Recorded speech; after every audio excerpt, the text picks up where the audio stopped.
Assalamualaikum dan salam sejahtera kepada semua yang menyertai siri webinar pada pagi ini.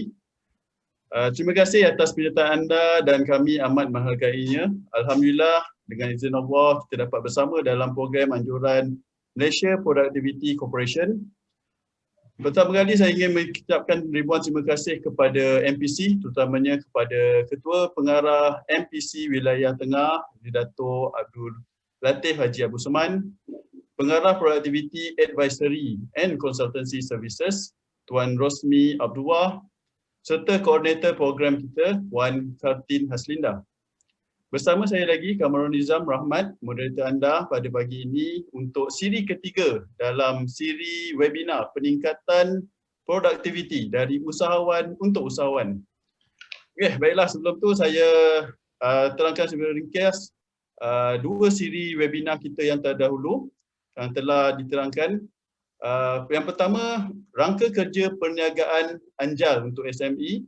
So di dalam siri tersebut kita telah terangkan mengenai perancangan strategi awalan dan juga strategi keluar. Dalam siri kedua, kita berbincang mengenai pengurusan prestasi untuk sebuah perniagaan, di mana kita memperkenalkan kaedah business scorecard BSC. Bukan kita perkenalkan, kita terangkan mengenai BSC. Mengenai BSC ini kemudian kita terangkan bagaimana penggunaannya untuk segi kewangan, pelanggan, proses dalaman dan juga pembelajaran dan pertumbuhan. Baiklah, dengan ini kesinambungan daripada dua siri tersebut, kita akan membawa satu lagi tajuk yang juga penting bagi sesebuah perniagaan, iaitu pengurusan risiko perniagaan untuk SME. Jadi tajuk kita pada pagi ini, pengurusan risiko perniagaan untuk SME. Kita bermula dengan apakah itu risiko? Bila kita sebut risiko tu untuk perniagaan, apakah itu risiko untuk perniagaan? Adakah ia satu masalah atau peluang dalam perniagaan? Jadi jika ia masalah, bagaimana kita nak menghadapi risiko tersebut? So ini adalah antara perkara yang bermain dalam fikiran kita, terutamanya para usahawan. Jadi pada pagi ini speaker kita, Dr. Adli Ferdinand Ramli, akan sebaik mungkin menerangkan mengenai pengurusan risiko perniagaan. Baiklah. Sedikit info mengenai speaker kita bagi peserta yang baru menyertai kita pada pagi ini. Alhamdulillah, dari senarai peserta yang berdaftar dan telah masuk menyertai kita pada pagi ini, saya dapat lihat ramai yang baru menyertai hari ini. Jadi Dr. Adli Ferdinand Ramli merupakan pengasas dan pengarah EFR Certification Sumberan Bahan, salah satu badan persijilan antarabangsa yang mempunyai pelanggan dari dalam dan luar negara. Ia merangkumi MNC dan juga SME. Jadi dari pelbagai syarikat besar, syarikat kecil pun dia cover. Dalam masa yang sama, beliau masih aktif dalam bidang pengauditan, jurunilai, perundingan dan latihan kecemerlangan perniagaan. Kita sebut business excellence. Ia juga pakar, saya cakap, dalam pengurusan lean dan pengurusan quality. Dia salah seorang pakar lah dalam dua bidang tersebut. Sebelum saya menjemput speaker kita, Dr. Adli, ingin saya nyatakan bahawa kita membuka ruangan soalan kepada semua peserta. Anda boleh klik pada tab Q&A di menu webinar anda dan saya akan bacakan kepada Dr. Adli pada masa yang sesuai. Jadi tanpa melengahkan masa lagi, saya menjemput Dr. Adli untuk memulakan perkongsian. Terima kasih Saudara Nizam. Bismillahirrahmanirrahim. Assalamualaikum warahmatullahi wabarakatuh. Waalaikumsalam warahmatullahi wabarakatuh. Alhamdulillah, kita dapat lagi bersama-sama di dalam sesi live webinar bersama saya dan juga moderator Cik Nizam. Jadi tajuk telah dikupas dengan detail oleh moderator kita. Jadi untuk objektif ni saya mungkin tak perlulah nak cerita banyak tentang apakah yang saya akan cover pada hari ini. Tetapi dalam sedikit masa lagi insya-Allah kita akan menerangkan risiko dalam konteks perniagaan SME. Kerana pengurusan risiko adalah salah satu requirement yang diwajibkan untuk untuk syarikat yang tersenarai dalam bursa contohnya. Jadi kalau company berhad dia memang ada dia orang punya risk management, dia orang punya internal audit department untuk nak menguruskan risiko ni. Tetapi untuk SME dia bukan satu kewajipan. Jadi kenapa company besar ada dan kenapa company kecil tak ada? Antara sebab bila saya pergi di organisasi mereka nampak benda ni adalah terlalu kata complicated macam susah nak dibuat. Documentation dia pun banyak. Dia orang ni dah sibuk yang macam semalam saya kata kerja masuk kerja dah pukul 5 pagi, 4 pagi kalau yang restoran. Dah sibuk untuk nak melayan customer selepas kedai restoran dibuka. Habis kerja nak kira duit, kemudian nak buat preparation untuk esok. Jadi kebanyakan SME ni mereka ataupun SME ni biasanya dia orang dah terlalu sibuk dengan dia orang punya kerja harian. Jadi kerja-kerja pengurusan, kerja-kerja strategi ni selalunya tertinggal kerana dia mungkin adalah satu bebanan untuk mereka juga untuk nak menyediakan dokumen-dokumen. Tetapi untuk hari ini insyaAllah saya akan buat yang sesimpel mungkin kerana tajuk kita untuk SME. Jadi kita tak pakailah Security Commission of Malaysia punya format yang ERM, Enterprise, Risk Management. Jadi kita buat yang simple. Kerana pengurusan risiko ni adalah salah satu perkara yang sangat penting untuk kita nak mencapai strategi perniagaan kita. Kerana dalam perniagaan seperti dalam webinar sebelum ni kita dalam perniagaan ni akan berlayar. Kerana semasa pelayaran mungkin terdapat halangan, gangguan semasa pelayaran kita tersebut. Jadi kita perlu bersedia,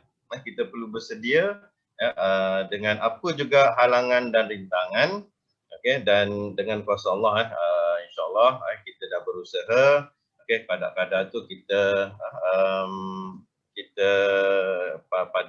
percaya pada kadang-kadang insyaAllah kita boleh melepasi halangan tersebut. Jadi untuk pengalaman risiko dalam seksyen kita yang pertama, saya akan menerangkan konsep yang mudah untuk kita nak menguruskan risiko kita. Dalam langkah dia pun saya simpelkan kalau ikutkan langkah dia agak panjang juga. Dia ada mengenal pasti konteks, mengenal pasti risiko, kemudian ada membuat taksiran risiko, kemudian ada risk treatment, ada banyaklah dia punya proses.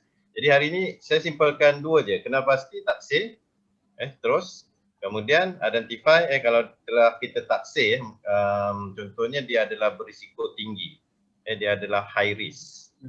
Jadi kita perlu menyediakan pelan tindakan untuk menangani risiko tersebut. Ataupun bahasa orang putih dia to address the risk. Jadi untuk ringkas dalam 1 jam ni, kita akan go through yang mudah, yang simple, di mana yang penting, yang pertama kita tahu apakah itu risiko, dan apakah peluang daripada risiko tersebut. Tafsir ataupun definasi risiko. Kita biasa dalam apa-apa juga pelaksanaan best practice dalam perniagaan ni kita akan ambil rujukan-rujukan macam semalam strategi, kita ambil rujukan Whittington, untuk pengurusan prestasi kita ambil rujukan daripada Kaplan and Norton, balance scorecard.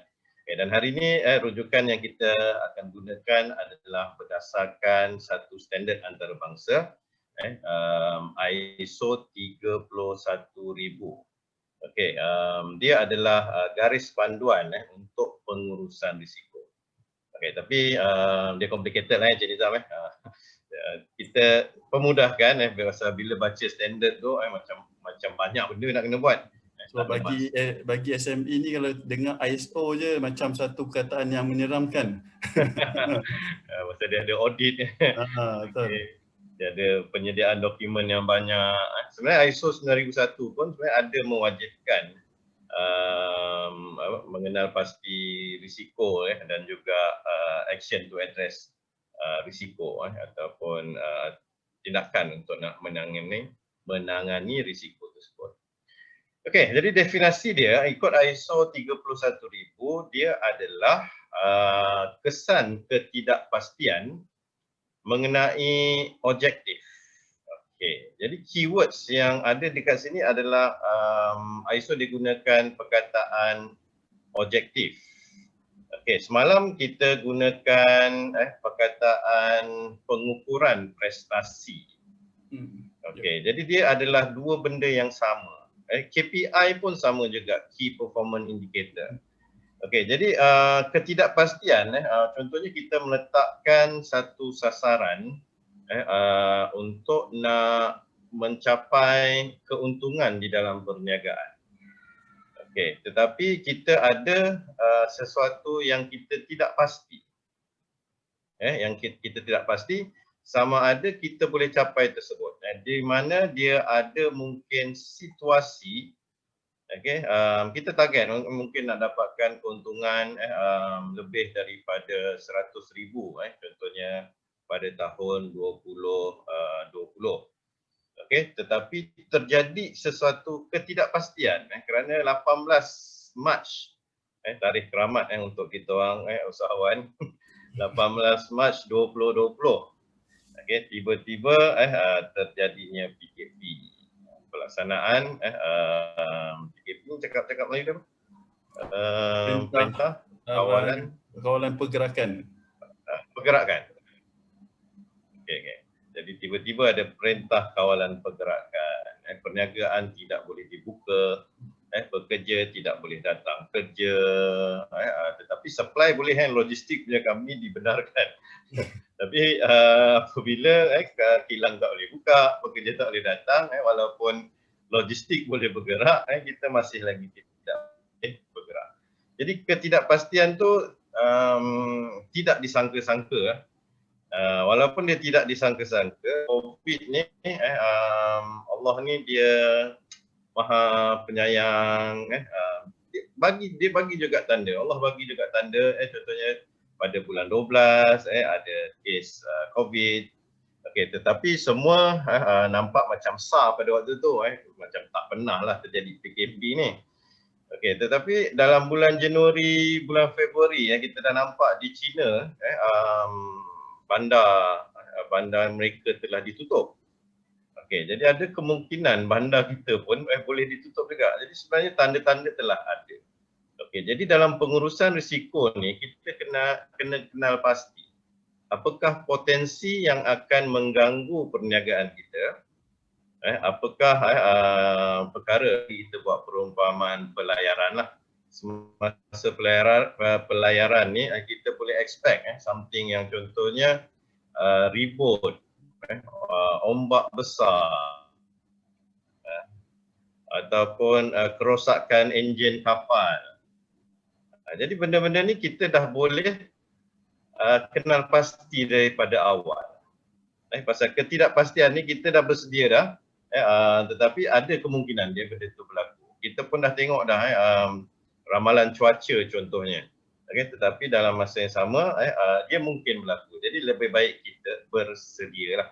Dan pepatah Melayu selalu mengatakan sediakan payung sebelum hujan.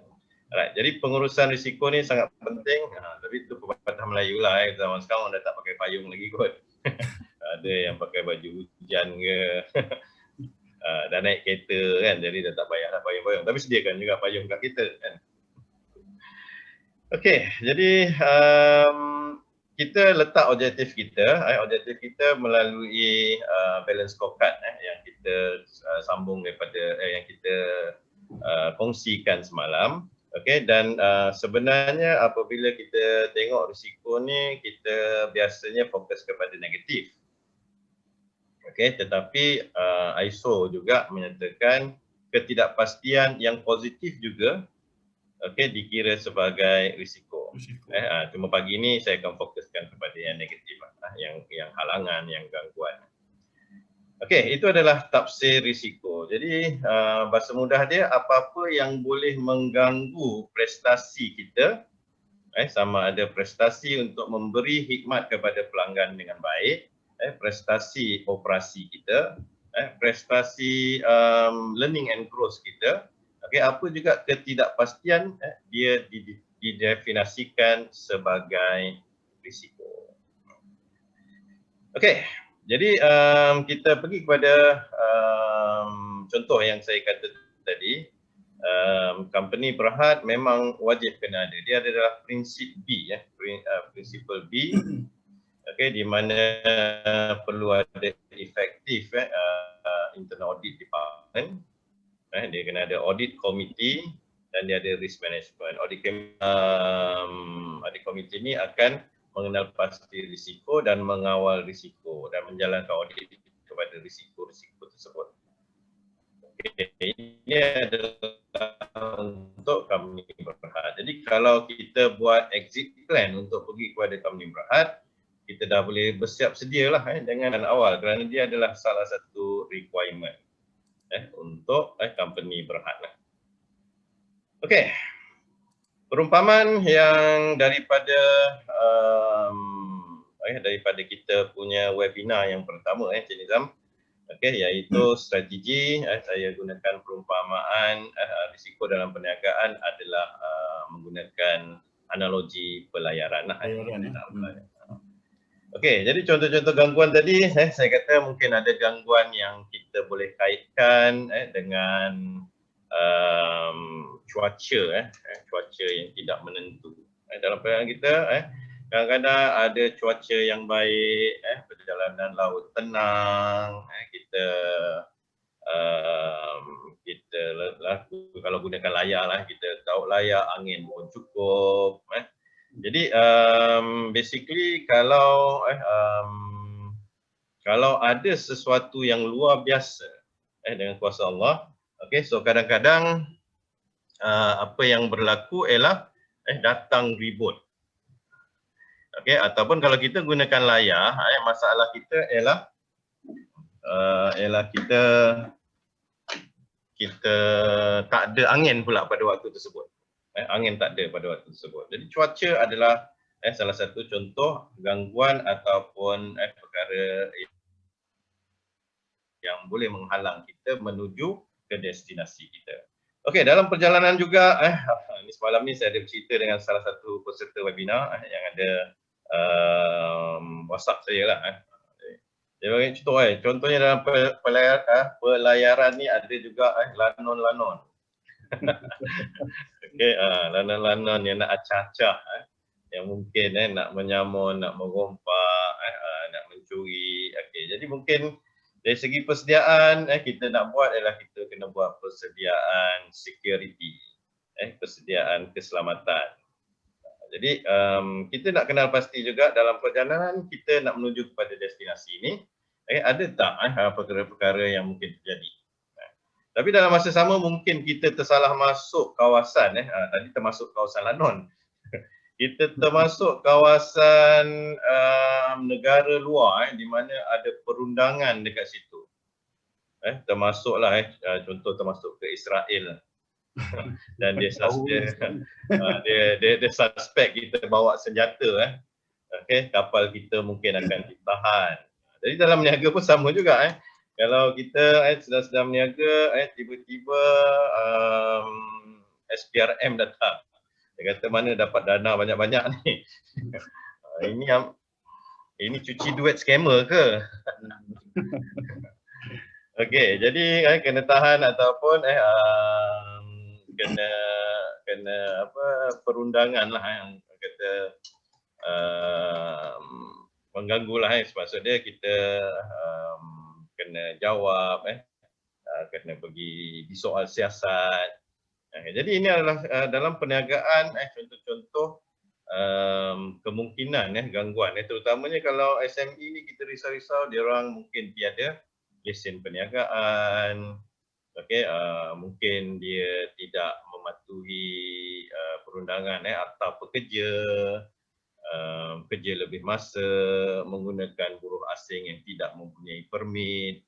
Okey, jadi kita boleh expect benda-benda ni boleh berlaku kalau kita tidak betul-betul mengenal pasti apakah kepatuhan yang kita perlu kita perlu capai.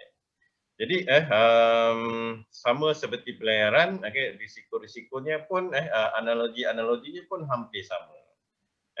Lanon pun ada juga risiko tidak patuh pada perundangan pun ada juga dan banyak lagi contoh-contoh gangguan-gangguan yang lain yang mungkin mengganggu atau menghalang perjalanan perniagaan kita. Okey, jadi sebenarnya saya selalu mengambil setelah berniaga, cuba berniaga lebih daripada 20 tahun lah yang betul-betul serius, 15 tahun lah, 2006 14 tahun.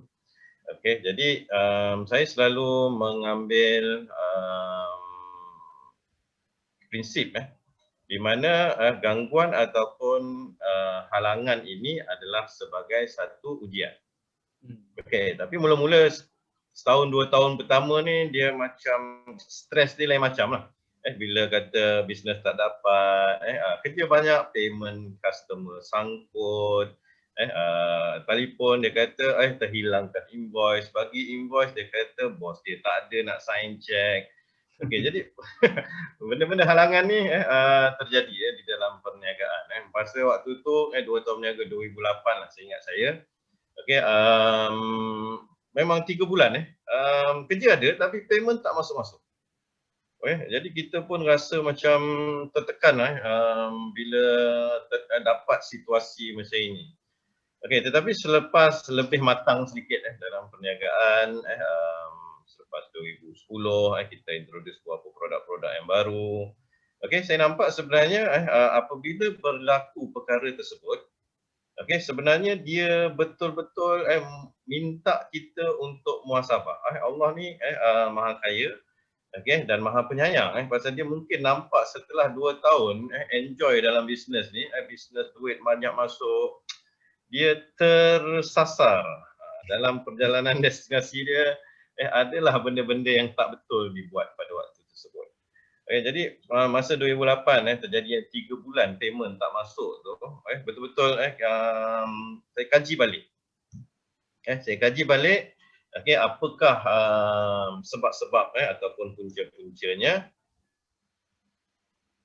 Dan antara sebab yang utama ialah niat-niat dalam perniagaan itu mungkin tidak bersih ataupun tidak cantik.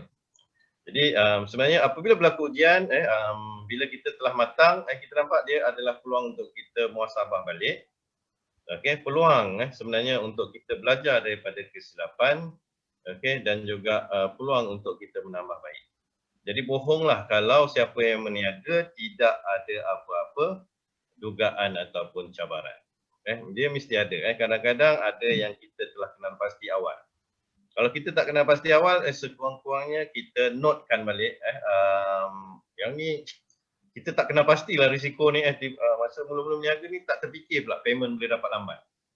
Okay, so lepas tu kita dah belajar lah, kita dah tahulah risiko dalam perniagaan ini apabila kita memberi perniagaan kredit berbanding dengan Asia. Asia dia perniagaan kutip duit dulu.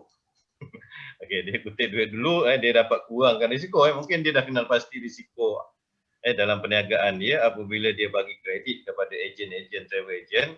Travel agent tak bayar, tetapi servis perkhidmatan telah diberi. Tiba-tiba ejen lari. Okey, jadi apa dia buat? Okey, nak beli tiket kat terbang dia, bayar dulu.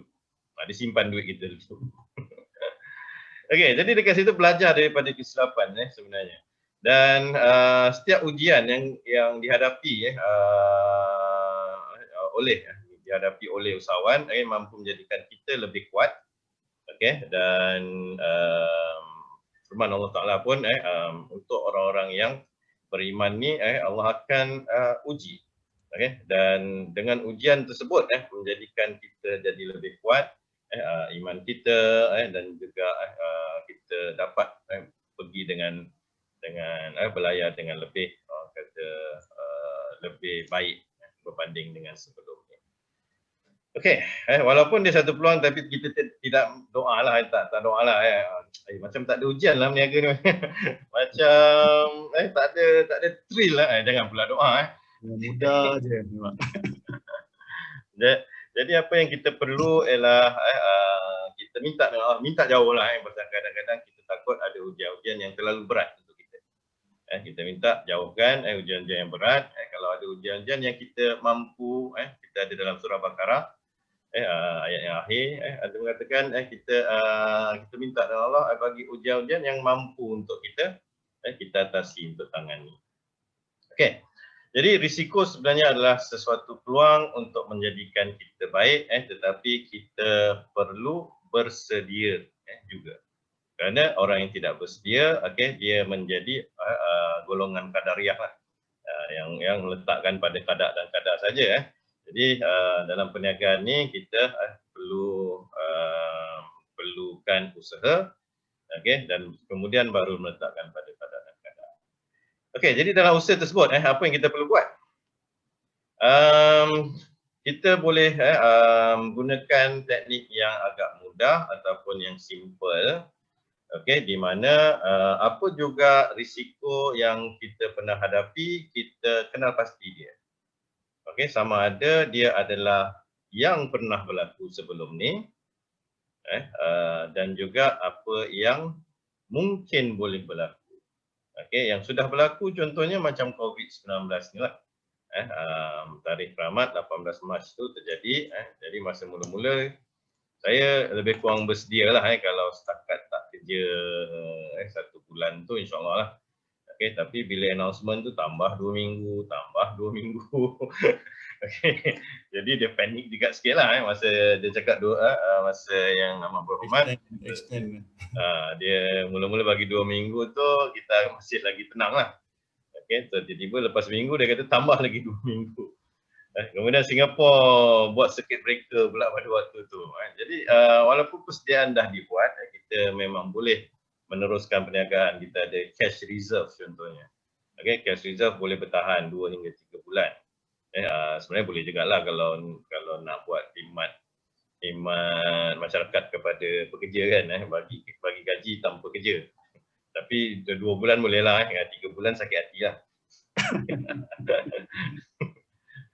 Jadi dengan tu kita perlu kena pasti balik benda ni pernah berlaku, dan macam mana nak menghadapinya.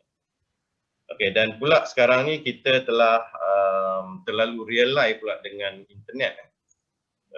Antara kemungkinan risiko selepas ni ialah yang mungkin boleh mengganggu perjalanan perniagaan kita apabila ada masalah serangan-serangan cyber. Jadi bila kata serangan cyber ni, macam kita boleh Zoom sekarang ni, kita boleh berwebinar. Jadi apabila berlaku serangan ni mungkin akan mengganggu juga. Jadi kita pun perlu bersedia juga.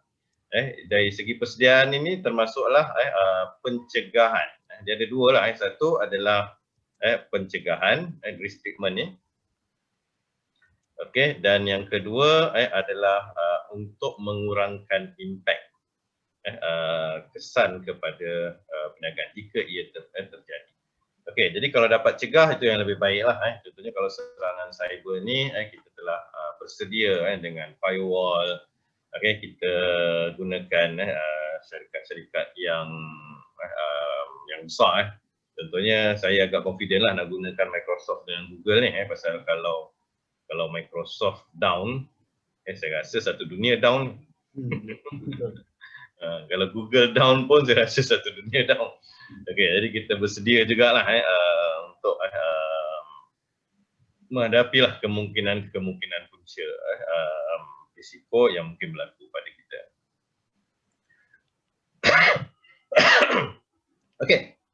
Jadi kita akan pergi kepada langkah yang pertama, iaitu kenal pasti dan menaksir risiko. Jadi dekat bahagian 2 ni kita nak kenal pasti dan juga kita nak mentaksir risiko kita. So yang pertamanya dalam perniagaan kita dah ada balance scorecard ataupun kita dah ada objektif matlamat prestasi kita. Di mana matlamat prestasi yang pertama ialah prestasi kewangan. Jadi apabila ada prestasi ataupun matlamat objektif yang kita nak capai, sudah pastinya ada ketidakpastian dan di mana kita boleh panggil dia sebagai risiko. Okey. Kemudian risiko kepada pelanggan, risiko kepada proses dan risiko kepada pertumbuhan. Okey. Jadi macam mana kita nak kena pasti ni? Kita nak kena pasti mula-mula sekali ialah apa yang kita perlu buat ialah kita kena pasti apakah konteks risiko yang kita kita nak kaji lah. Okey, jadi untuk konteks ni kita boleh pecahkan kepada 4 konteks tadi, iaitu konteks kewangan, konteks pelanggan, konteks operasi ataupun proses dalaman dan konteks pertumbuhan. Okey. Jadi untuk nak mengenal pasti dia, kita boleh just ambil kertas saja ataupun kita type saja. Okey, so first sekali kita kenal pasti apakah kesan kepada perniagaan kita. Okey, apakah yang kita takut contohnya dalam perjalanan ataupun destinasi kita, kita takut kita tak sampai ke destinasi. Okay, destinasi kita nak mencapai keuntungan 100,000 pada tahun 2020. Okey, tetapi tidak tercapai. Okey, kenapa? Tidak tercapai tersebut iaitu yang pertamanya mungkin kita boleh kenal pasti iaitu jualan kita rendah. Jualan kita tidak mencapai sasaran kerana kita dah kaji balik kita punya proses kalau nak capai keuntungan 100,000 kita perlu mencapai jualan lebih daripada 500,000. Kerana kita dah kena pasti profit kita lebih kurang 20% daripada harga jualan. Okey, jadi disebabkan oleh jualan rendah kita tidak akan mencapai sasaran kita. Okey, itu satulah jualan rendah. Sebenarnya kita boleh tambah lagi Encik Nizam. Ya, memang konsep 5Y jugalah ni betul. Betul. Tapi kita start daripada kesan ataupun cause and effect diagram lah. Yeah. Okey, yang ni adalah cause, yang ni adalah effect. Okey, so yang gangguan atau punca ni, halangan ni adalah dia punya punca-punca dia lah. Okey, jadi sebenarnya ini adalah daripada definisi buku standard ISO. Okey, di mana risk adalah efek kalau kita nak buat statement risiko ni, dia mesti ada statement berkaitan dengan kesan. Okey, so dia mesti ada statement kesan. Okey, kemudian dia mesti ada statement punca. Okey. Dan dia ada juga statement kemungkinan sebenarnya dekat situ. Sebenarnya boleh ada salah satulah daripada 3 tadi. Jadi bila kita buat statement, dia ada ceritakan apakah kesan dia, apakah punca dia dan apakah kemungkinan dia berlaku sama ada tinggi ataupun rendah. Okey, jadi kita sebenarnya sedang mengenal pasti risiko. Pasal bila nak kenal pasti risiko, dia perlukan 3 statement. Okey, kesan dia apa? Dasar dia mesti ada impact. Okey, jualan rendah salah satu dia. Okey, kemudian yang mungkin boleh mengakibatkan kita tak capai profit tadi mungkin disebabkan tiba-tiba harga barang ataupun harga supply material yang kita beli itu jadi tinggi. Jualan achieve tetapi kita punya harga material tinggi. Jadi yang ni pun mungkin boleh mengganggu kita untuk mencapai matlamat kita. Okey, iaitu kita letakkan dekat sini matlamat keuntungan. Kat sini kita letak keuntungan lah. Matlamat kita adalah keuntungan dalam perniagaan. Okey, jadi apakah sebab dia? Okey, bila kita kata keuntungan kalau tak dapat lawan dia rugilah. Okey, jadi apakah kesan ataupun ada orang panggil kesan ni dia panggil sebagai situasi. Dia panggil situasi. Ada juga yang panggil macam itulah pasal saya kena bagi tahu ni pasal dia boleh berpatah-patah balik tau. Bila kita buat statement ni yang ni konteks dah keuntungan, tapi boleh tak saya tahu kesan kita rugi? Boleh juga kan, tak ada salah, tak ada betul lah sebenarnya kat situ. So kesan rugi, boleh juga. Tapi yang paling penting sekali ialah kita nak kenal pasti apakah punca dia. Okey, kenapa kita nak kenal pasti punca adalah yang penting kita dapat kenal pasti tindakan. Betul. Okey, yang paling penting dia action sebenarnya. Yep. Okey, nak susun ayat untuk nak klasifikasikan dia risiko ke apa ke, pada saya itu adalah yang kedua. Yang pertama ialah kita nak kenal pasti tindakan. Jadi untuk nak kenal pasti tindakan, kita kena kenal pasti punca. Kalau dah tahu punca, barulah kita boleh kenal pasti pelan-pelan tindakan kita untuk nak mencegah ataupun untuk kita nak mengurangkan impak. Okey, jadi contoh dekat sini saya bagi konteks kewangan iaitu keuntungan, iaitu apa yang berlaku ialah kemungkinan kerugian lah. Okey, tapi selalu kalau saya buat risiko ni, saya cuba sepositif yang mungkin lah. Cuba nak sebut sepositif yang mungkin. Kerana bila kita selalu sebut-sebut perkataan negatif ni, dia macam doa juga. Tapi kalau dia berlaku, kita consider sebagai ujian lah.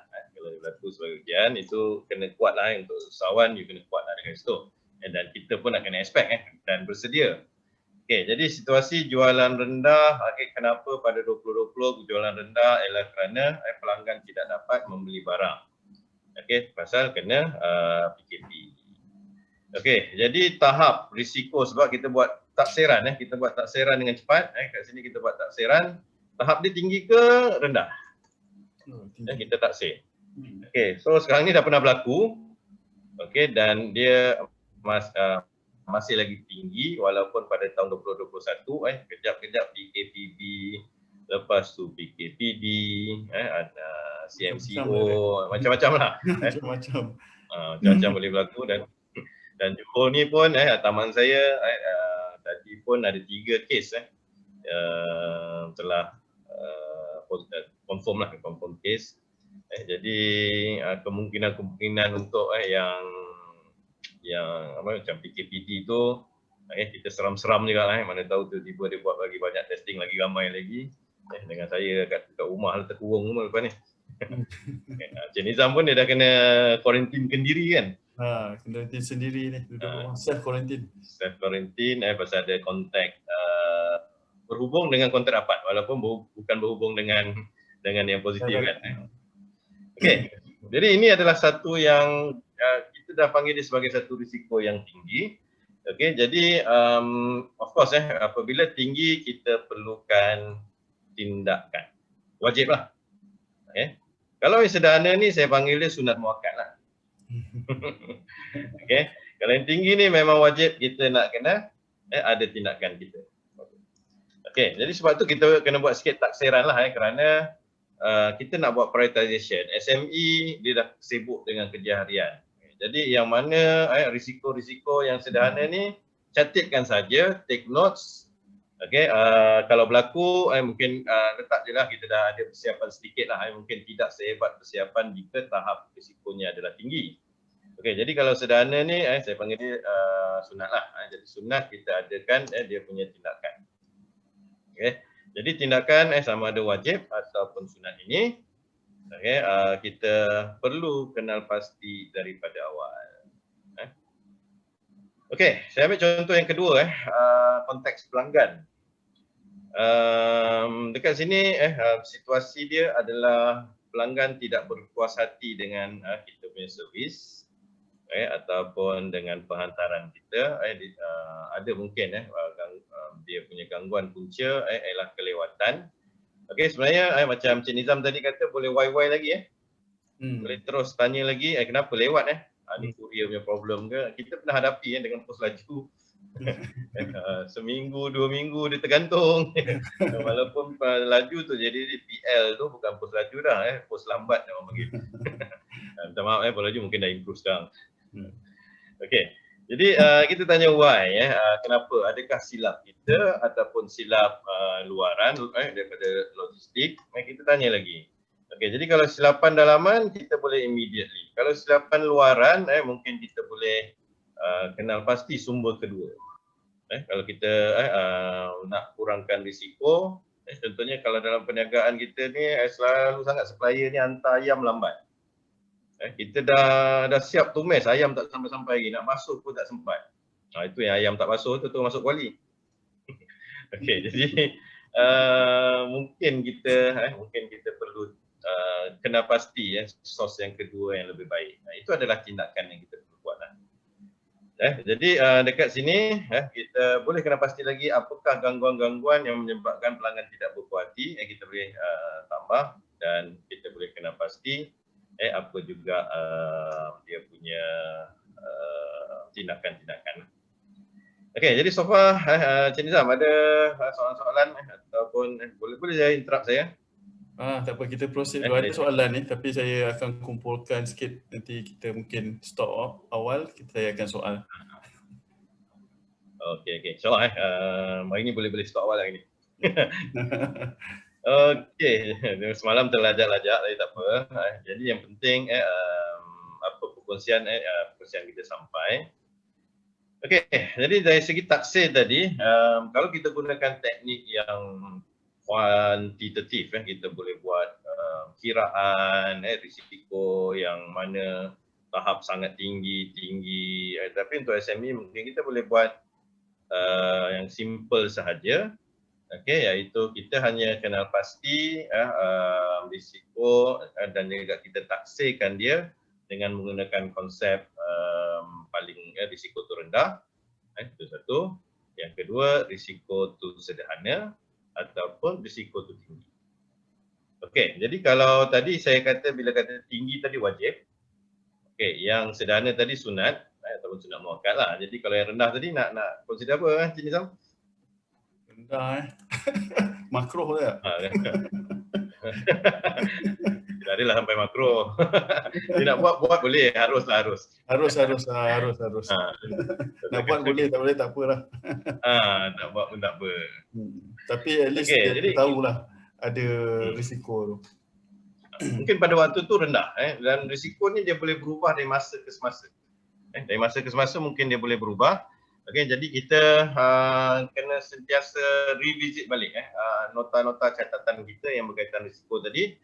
Okey, jadi kita tengok tiba-tiba tahun 2021 keadaan dia macam mana.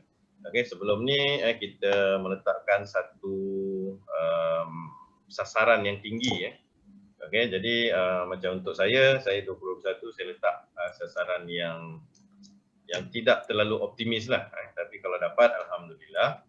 Okay, so kalau tak dapat pun, so at least kita tahu situasi dan kita perlu menjalankan tindakan-tindakan untuk menambah baik dari masa ke semasa. Jadi biasanya setiap bulan ataupun setiap 3 bulan kita kena review balik risiko yang mana sebelum ni mungkin kita tahu rendah. Okay, tetapi mungkin dia boleh menjadi tinggi pada bulan depan. Mungkin pada bulan 3 tahun depan dia jadi tinggi. Okey, jadi contoh dekat sini apa yang dah berlaku sekarang ni kalau saya menjalankan audit walaupun kita nampak harga minyak murah. Okey, company injection molding sekarang ni dia ada masalah. Resin harga resin semakin tinggi. Kenapa? Kerana pengeluar dia mengurangkan pengeluaran. Alasan dia PKP lah, dia kena 50% ke apa, tapi mungkin mereka nak mengawal harga. Kerana dia tahu bila harga murah, pelanggan akan minta pengurangan harga. Tetapi dia cakap okey, barang tak ada. Okey, ni adalah harga yang boleh bagi. Jadi ini banyak berlaku yang saya dah nampak bila saya audit pada bulan 11, 10, 11, 12 ni. Okey, banyak yang berlaku bukan penurunan harga barang, tetapi peningkatan harga barang. Patutnya bila peniaga tak ada kerja ke tak ada apa, dia nak tingkatkan pengeluaran, mungkin harga murah. Tetapi sekarang ni terjadi sebaliknya. Okey, ini pun satu yang mungkin tidak sihat yang kita kena kaji jugalah. Mungkin memberi kesan kepada kita ataupun tidak. Jadi gangguan apa yang mungkin boleh berlaku ni kalau nak kena serangan lanon ke apa tadi, jadi kita dah kena pasti sama ada tinggi, rendah ataupun sederhana. Jadi bila kita dah tahu kita punya daripada pentaksiran kita, okey, dia adalah tinggi, mungkin sebelum ni rendah, tapi dia dah tinggi, jadi kena cepat-cepat tengok balik kita punya plan tindakan kita. Kerana kalau dah jadi tinggi baru nak buat plan, agak terlambat, saya tak kata terlambat terus, agak terlambat, mungkin dah terkena sikit lah. Orang kata dia punya impact dia dah terkena. Jadi kalau kita nampak dia rendah, dia tak akan pergi ke sederhana. Okay, jadi sekurang-kurangnya kita tengok balik plan-plan kita untuk supaya dia maintain dekat kawasan ni dia. Tak sempat menjadi kepada tinggi. Okey, jadi tinggi ni kemungkinan tinggi, itu yang pertama. Okey, yang kedua adalah kesan dia pun tinggi. Yang ni risiko dia adalah kategori tinggi lah. Dia punya impact pun tinggi, kemungkinan berlaku pun tinggi. Okey, ada kadang-kadang impact dia tinggi Impact tinggi contohnya kita tak dapat supply kita punya pelanggan saman kita. Impact tinggi tapi kemungkinan dia rendah. Okey, jadi sederhana ni kita perlu menyediakan plan-plan. Jadi antara plan-plan kelangsungan perniagaan yang kita perlu ada, kita akan masuk kepada section yang ketiga selepas ni. Okey, itulah dalam section yang kedua ialah kenal pasti risiko. Teknik dia gunakan balik prestasi yang kita dah set sama ada untuk keuntungan pelanggan, gunakan prestasi tersebut dan apakah halangan-halangan untuk kita mencapai prestasi tersebut. Ataupun kita boleh panggil dia apakah gangguan-gangguan ataupun halangan daripada prestasi tersebut. Okey. Jadi kita pergi kepada proses ataupun section yang seterusnya lah. Section yang seterusnya, iaitu kita akan pergi kepada bab untuk nak mengenal pasti apakah tindakan untuk menangani risiko. Okey. Dr. Adli ada satu, kalau tu saya masukkan dalam soalan ni jadi sebelum takut terlewat nanti dah tak berapa relevan. Jadi ada dua soalan ni, simple je. So dia tanya mentafsir risiko ni siapa yang perlu buat ni? Pemilik ke, dia pekerja atau bersama-sama sekali? Okey, itu soalan pertama. Okey. Soalan kedua, risiko luar jangka. Kadang kita dah buat plan ni, kita dah jangka, tapi kadang-kadang ada yang di luar daripada apa yang kita jangkakan tu. Dan risiko luar jangka. So bagi ada tak kaedah nak menghadapinya? Contoh, kadang-kadang kita terkena kedai tak nak lah ni dekat perniagaan tu terbakar ke, ada bencana alam yang sebelum ni kita buat risiko tu, pentafsiran tak ada benda tu. Contoh banjir, itu contoh lah. Dia tanya macam mana nak menghadapi. Okey, soalan yang sangat baik daripada peserta kita. Terima kasih bagi soalan tu. Jadi untuk berkaitan dengan soalan yang pertama tadi, iaitu dah terlupa pula tak ada. Apa tu? Sini Sam. Soalan yang pertama mentafsir risiko tu siapa dia yang siapa? Okey yang person in charge. Okey, jadi untuk yang person in charge untuk tafsir risiko ni kalau ikutkan ISO 31000 dia mencadangkan adalah pasukan, tim. Tetapi untuk SME dia mungkin situasi dia sedikit berbeza berbanding dengan multinational punya company. Okey, jadi bila kita kata SME biasanya business owner tu sendiri perlu mengenal pasti sekurang-kurangnya yang berkaitan dengan prestasi kewangan, risiko prestasi kewangan, dan risiko pertumbuhan. Risiko prestasi kewangan dan risiko pertumbuhan tu biasanya business owner. Tapi bila risiko berkaitan dengan pelanggan dan juga proses dalaman, Okey, kerana ada business owner SME ni memang dia menghadapi pelanggan jadi dia bolehlah bersama-sama dengan pekerja. Ada juga bos ni dia duduk office. Okey. Dia tidak bersama-sama dengan pelanggan. Jadi untuk nak mengatasi risiko kepada pelanggan dan juga proses dalaman ni dicadangkan untuk kita cadangkanlah kepada pasukan kepada pasukan untuk nak kenal pasti risiko tersebut. Okey, jadi dia fleksibel dia anjal jugalah dalam kes yang pertama ni. Okey, yang kedua, yang luar jangka saya tadi ada identify apa yang kita panggil sebagai bencana. Okey, ada yang macam ujian dan bencana Jadi bencana ni kita boleh kategorikan sebagai emergency ataupun kecemasan. Okey, jadi biasanya kecemasan ni kita ada menggunakan konsep kalau dia berlaku kita dia panggil dalam putih dia transfer the risk. Risk transfer. Risk transfer. Okay, so risk transfer dengan contohnya menginsurankan kita punya kerugian lah ataupun kerosakan. Okey, tetapi insurans transfer risk tadi hanya cover untuk nak dapat balik kerugian daripada kebakaran atau banjir tadi. Banjir pun saya tak tahu sama ada insurans yang cover tapi mungkin boleh minta lah boleh minta syarikat insurans untuk buat taksiran terlebih dahulu. Okey, tetapi dalam masa yang sama kita perlu ada pelan kelangsungan perniagaan. Okey, pasal bila dah terbakar, insurans hanya mungkin dia akan bagi baliklah duit selepas 2 bulan 3 bulan penyiasatan, dapat laporan bomba, dia akan transfer duit tetapi pelanggan kita yang mungkin sedang menunggu produk kita. Pelanggan kita yang mungkin dah memang suka dengan kita dah memang kita dah retain dia. Tetapi kalau kita tutup terlalu lama tidak menjalankan perniagaan terlalu lama contohnya dah lebih 1 bulan.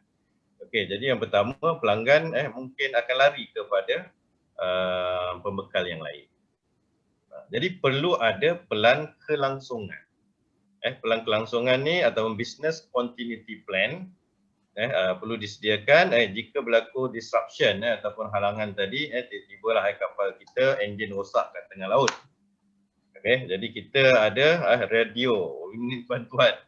Okey, Roger pula Mayday okey, Mayday 1 2 3 okey kita pun dah bagi tahu kita ada kerosakan kita perlukan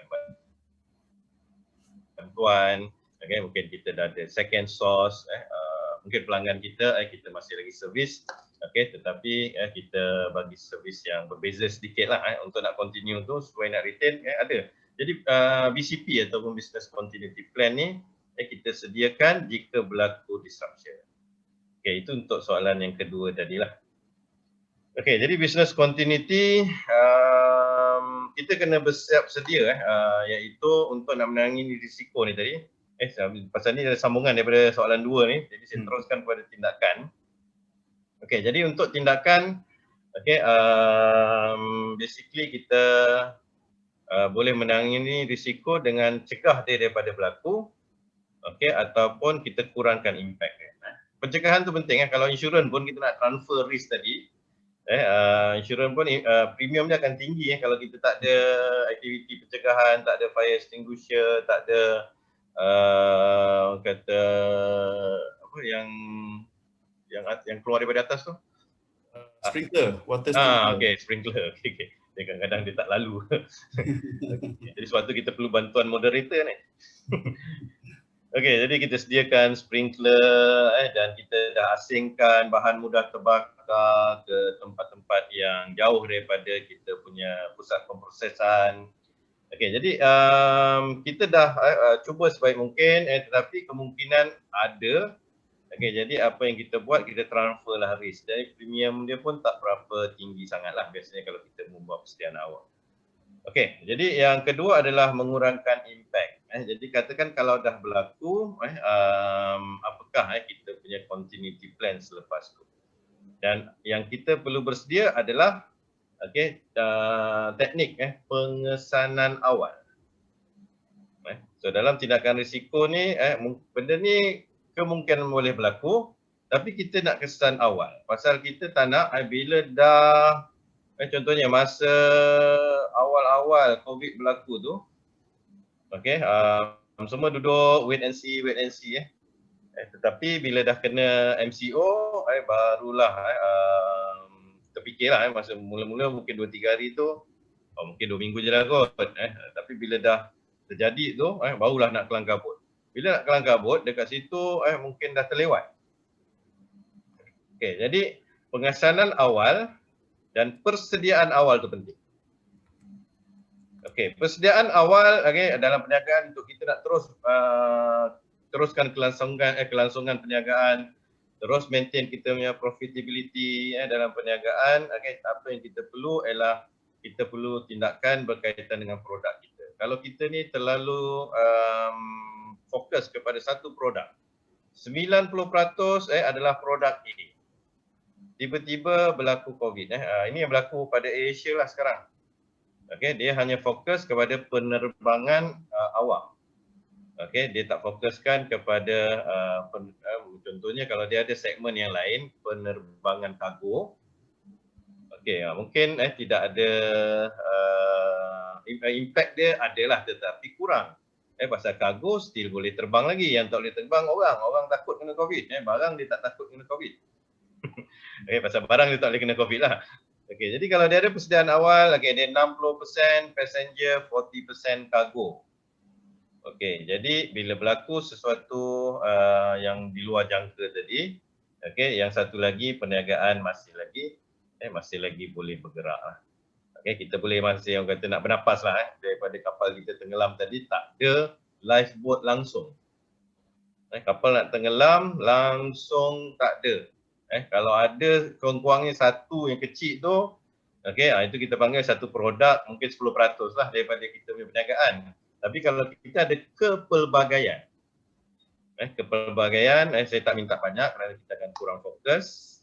Jadi dekat situ kita kena pastilah kita ada produk medical, mungkin kita ada produk travel dan sebagainya. Jadi produk ni kita kena buat persediaan awal. Kemudian persediaan awal untuk sistem penyampaian.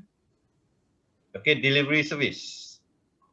Kadang-kadang dalam kita punya produk ni customer nak beli dia nakkan produk kita, tetapi kita tak boleh nak deliver dekat produk tersebut. Mungkin disebabkan oleh penyampaian ni delivery lah oleh banjir contohnya. Tiba-tiba kawasan tu ada sekatan, ada peperangan.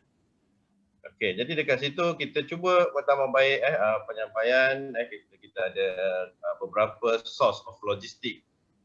Zaman sekarang ni pun courier dah makin banyak. Jadi dekat situ dah ada Ninja apa semua, jadi kita boleh outsource ataupun kita ada yang kita punya sendiri. Yang ketiganya kita perlu ada sistem pengurusan SOP iaitu jika berlaku apakah dia punya langkah-langkah dia, SOP 1, SOP 2, langkah pertama, langkah kedua. Dan kita perlukan pasukan untuk bersedia untuk menghadapi risiko ataupun kecemasan tersebut. Saya ambil masa mungkin dalam 5 minit lagi. Boleh Tuan Nizam? Boleh. InsyaAllah tak ada masalah. Jadi contoh produk saya kata tadi persediaan awal dalam perniagaan, kalau produk kita ni 90% ataupun hampir 100% kepada satu jenis produk. Jadi package mula ataupun kena pasti multi segment targeting lah. Kita ada beberapa segmen mix. Kalau dia bengkel kereta, mungkin kereta dah tak pakai lama, jadi dekat situ dia mixkan lah, dia ada jual juga parts untuk lori contohnya lah, parts untuk kapal terbang ke. Jadi dia ada sikit multi segment dekat situ.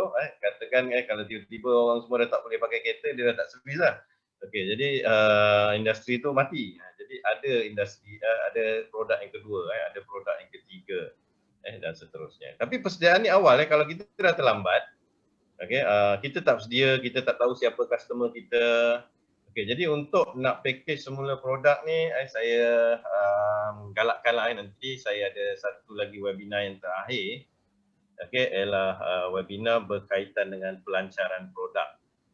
Okey, jadi insyaAllah saya akan berkongsi macam mana nak lancarkan produk dengan cepat, macam mana nak test market with the minimum cost. Okey, kebanyakan kita cuba buat satu yang baru, pada saya bila buat satu baru cost dia tinggi, risiko pun tinggi. Tapi kalau produk sedia ada, cuma kita repackage dia sikit. Kita buat special, orang kata tambahan, ada yang premium, ada yang basic. Contohnya bila zaman-zaman krisis kewangan, contohnya zaman bila ada recession dan sebagainya, barang-barang premium ni dia, contohnya kalau kereta mungkin akan berkurangan lah pembelinya. Tapi kita ada juga produk yang tidak premium, low cost. Jadi yang premium tak jalan, low cost jalan. Itu kepentingan mix dekat situ. Repackage balik. Jangan orang kata, saya tengok sekarang ni banyak yang dia cuba jual satu barang yang premium. Contohnya air lah, bubble punya air tu semua. Okay. Zaman-zaman orang ada tak apa, yang 6 bulan tak bayar rumah, tak bayar kereta tu, dipanggil moratorium. Masa zaman moratorium, orang ada duit lebih. Memang dia nak beli air RM15 segelas tu boleh. Tapi bila zaman dah tak ada moratorium, duit pun dah start habis, gaji pun dah kena potong. Okey, jadi kalau siapa yang jual air yang mahal-mahal sangat tu sampai RM15, okey, kemungkinan dia adalah tinggi perniagaan itu akan mengalami masalah. Okey, jadi kalau dia dapat repackage balik, ada juga air yang RM3 pun ada juga. Siapa yang nak premium, kita sediakan tapi sedikit saja. Kita ada jual yang low cost, mungkin ada yang tengah-tengah dan mungkin ada yang premium.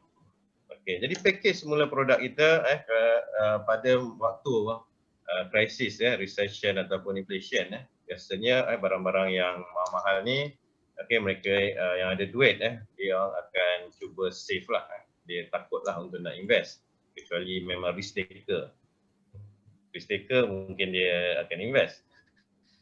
Okey, so itu adalah tindakan yang pertama. Tengok balik produk kita, bersedia dengan produk kita. Okey, yang kedua adalah berkaitan dengan sistem penyampaian pengeluaran, yang mana kalau kita tidak bersedia dengan digitalization industri 4.0, boleh bersiap sedia awal, kerana mungkin orang dah terbiasa yang lepas ni. Kalau ada kedai ni mungkin orang dah terbiasa dah, dia lagi suka browsing dekat Lazada, Shopee.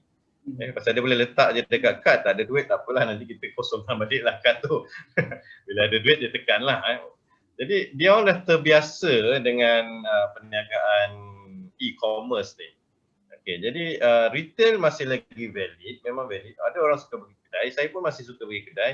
Tapi ada beberapa barang yang mungkin saya prefer untuk beli online. Pasal benda tu tak urgent. Contohnya saya nak beli speaker komputer lah. Speaker komputer ada, jadi tak urgent.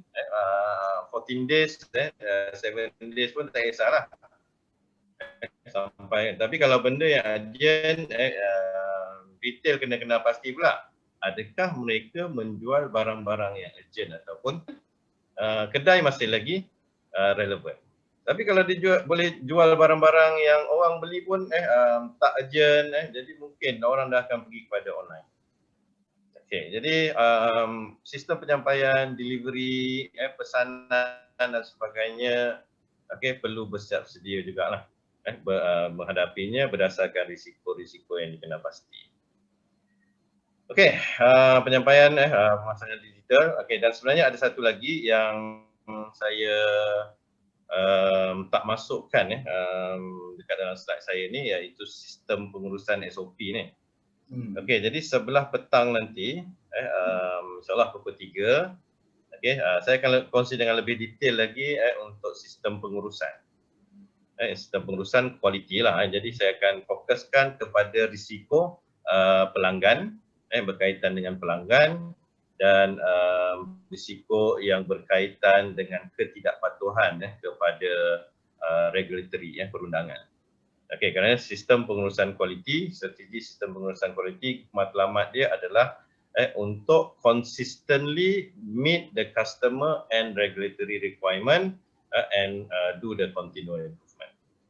Okey, jadi ada risiko ketidakpatuhan, risiko pelanggan tak meet customer requirement, customer satisfaction. Ini insya-Allah kita berjumpa 3 petang nanti. Saya akan terangkan untuk tindakan yang ketiga. InsyaAllah. Petang. Okey, jadi saya habiskan slide saya yang terakhir. Okey, kena pasti kita punya jenis risiko yang ada. Okey, yang mana high, yang mana penting untuk kita. Pada saya cash flow sangat penting. So kalau risiko tu berkaitan dengan cash, okey, so make sure ada pelan tindakan. Okey, tak boleh jual, tak boleh produce, tak boleh dapat supply. Ini semua adalah antara risiko-risiko yang tinggi, sama ada impact tinggilah pada saya. Dia impact yang tinggi, cuma yang akan membezakan adalah kebarangkalian dia berlaku. Jadi senaraikan pelan tindakan anda mengikut keutamaan. Jadi saya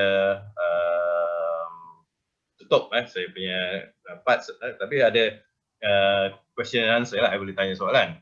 Jadi saya tutup dengan pepatah Melayu yang menyatakan sediakan payung sebelum hujan. Dan risiko ini adalah kita panggil dia satu gangguan. Hujan ni boleh memberi rezeki. Ada pokok-pokok perlukan hujan, walaupun dia adalah halangan. Kita tidak boleh hentikan halangan tersebut. Tetapi kita boleh bersedia menghadapi halangan tersebut. Kita pakai payung, kita pakai kereta, kita berteduh. Kerana hujan tu adalah fitrah.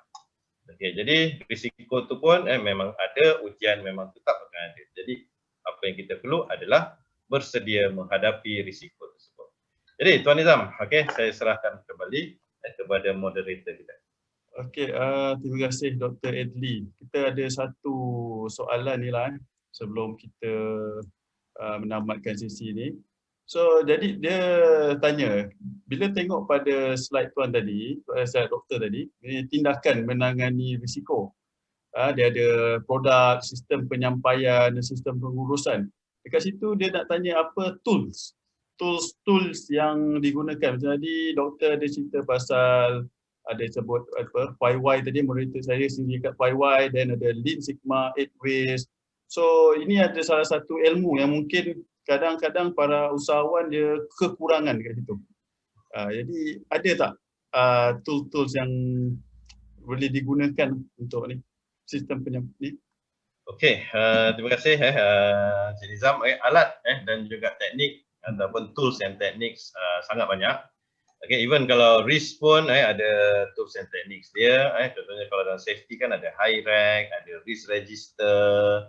Kemudian dalam risk register tu pula ada pula peralatan-peralatan yang lain lah. Jadi peralatan ini pada saya mengikut kesesuaian, di mana ada peralatan yang saya panggil dia essential lah. Alat yang essential. Kalau rumah mesti kena ada.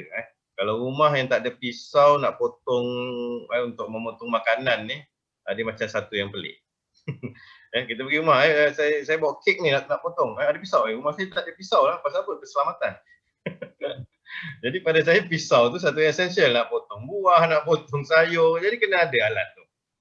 Jadi alat yang sangat essential pada saya, ambil 2 atau 3 tools daripada 7QC. So contoh alat yang penting contohnya adalah Ishikawa diagram ataupun cause and effect diagram. Itu adalah alat yang penting untuk mengenal pasti kesan risiko dan punca-punca risiko. 5Y itu pun antara alat yang penting yang mungkin lebih ringkas lagi. Mungkin Ishikawa tadi dia mungkin pisau yang besar. Ada juga pisau yang kecil. Adalah 5Y lebih mudah. Kenapa? Cukup dah 3 kali. Dia maksimum 5 lah. Reason kita cakap kenapa 5Y tu 5 kali kenapa ialah kita nak kena pasti apa dia punya sequence of event ataupun risiko tadi. Jadi ada alat yang kata essential yang perlu ada. Okey, ada juga alat-alat yang saya panggil dia canggih Dia pemotong dia dia ada pakai electric cutter contohnya lah. Dia ada juga contohnya yang lain yang elok ada, contohnya pengasah pisau. Takkan setiap kali kita punya pisau tumpul, kita nak kena beli pisau yang baru. Jadi apa yang kita perlukan ialah pengasah pisau. Jadi pengasah pisau ni sebenarnya analogi yang saya ambil, iaitu apabila kita gunakan kita punya tenaga ilmu banyak, lama-lama dia akan tumpul. Jadi macam mana kita nak asah balik, jadi sebab tu pembacaan, menyertai seminar, kemudian browsing, buatkan penyelidikan, ada macam Lean, Six Sigma. Itu adalah satu alat yang sangat bagus. Tetapi kita boleh kaji selidik, mungkin alat tu terlalu mahal. Electric cutter tadi mungkin terlalu mahal. Tak apa, kita asah dulu pisau kita, continue. Mungkin ada satu pisau yang lagi bagus lagi, tak mahal sangat. Kita boleh apply ataupun gunakan. Jadi untuk menjawab soalan tadi, belajar tu sangat penting, membaca tu sangat penting. Kerana dengan membaca belajar tadi kita akan jumpa tools and techniques yang baru dan mungkin bersesuaian dengan organisasi kita. Kadang-kadang saya perlu idea Kadang saya attend seminar, duduk webinar macam ni, ada beberapa webinar yang saya dengar, oh this is good, dia adalah idea berkaitan innovation.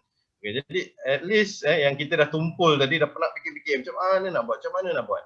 Tapi disebabkan kita dengar orang lain bercakap, kita join sesi training, oh dapat idea baru.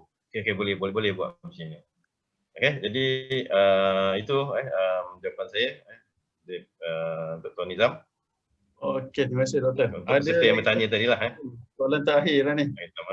Peserta tanya, adakah mana-mana website yang boleh di-refer kalau berminat untuk memulakan perniagaan, yang mana untuk starter, untuk beginner, ada tak apa-apa mana untuk dia rujuk? Okey, untuk berniaga ni saya suka rujuk kepada MARA lah. Rujuk kepada MARA, pasal MARA ni dia ada PUSMA, dia ada pusat latihan untuk usahawan. Jadi untuk usahawan yang baru, saya recommend pergi kepada PUSMA. Kerana yang pertamanya boleh juga kita refer website, baca-baca, tetapi ada eloknya kita berguru dulu. Guru tu dia dah bagi hint-hint ilmu-ilmu yang kita perlu ada, kemudian baru kita rujuk pada website. Macam kalau website saya pun, saya punya blog pun tak berapa komplit lah pasal saya ni masih lagi terlalu sibuk untuk kerja harian dengan perniagaan. Jadi blog tu ada cerita macam mana nak buat startup, sama ada nak sedia berharga, enterprise, tapi dia tak detail lagi. Tapi kalau ada sesi-sesi bercakap ni, pasal dia bercakap ni dia cepat sikit lah. Nak menulis ni dia ambil masa sikit. Saya memang faham sangat lah menulis, especially macam nak tulis thesis dulu. Dia memang ambil masa. Walaupun saya dah menulis 3 buku sekarang ni, tapi memang dia ambil masa. Memang plan saya nak buat satu buku, garis panduan untuk usahawan. Jadi tak boleh nak harapkan sangatlah dalam setahun 2 ni. Pasal dia ikut masa saya.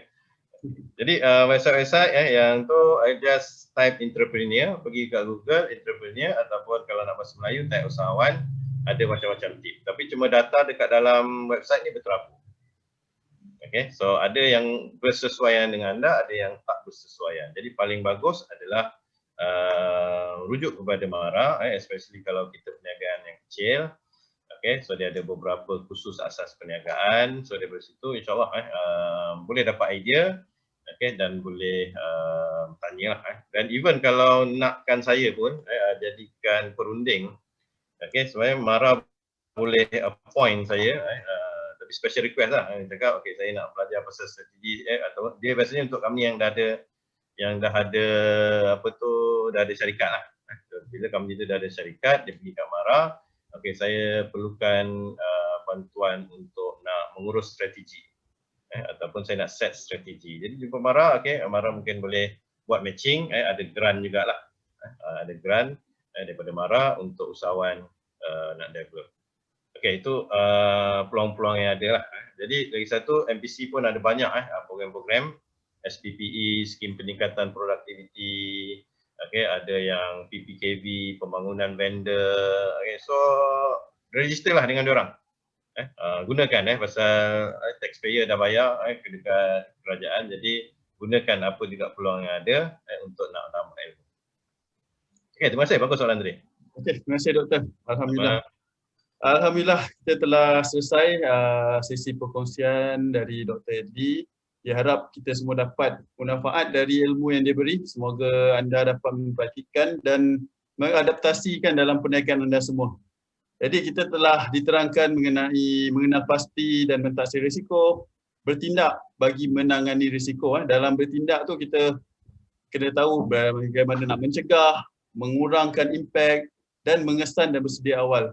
Jadi kat sini kita boleh nampaklah risiko ni juga satu peluang, peluang untuk kita improve, menambah baik, untuk menjadi lebih baik dengan merancang strategi yang perlu untuk kita bersedia. Jadi kat situ kita ada buat risk assessment, kita identify risk tu, kita analisis risk dan evaluate risk. Okey, baiklah. Tanpa berlengah lagi, petang ni jangan lupa sesi webinar kita yang keempat pada jam 3 petang. So, jadi tajuk webinar petang ini strategi pengurusan quality untuk SME. Ini salah satu topik yang penting agak untuk perniagaan, namun sering dipandang ringan oleh sesebuah perniagaan. Jadi sama-samalah kita sertai webinar pada petang ini untuk mendapatkan ilmu dan perkongsian seterusnya dari speaker kita.